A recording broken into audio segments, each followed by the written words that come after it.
那我们来看四缝，四缝就是从小指到食指的这个缝，这里叫做四缝。这边呢，主要治疗消化不良的疾病、呼吸系统疾病。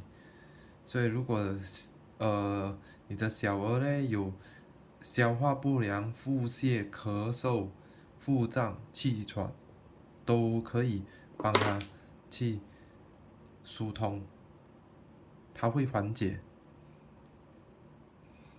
一二三四，四缝，在第二段，每个指尖的第二节的横纹。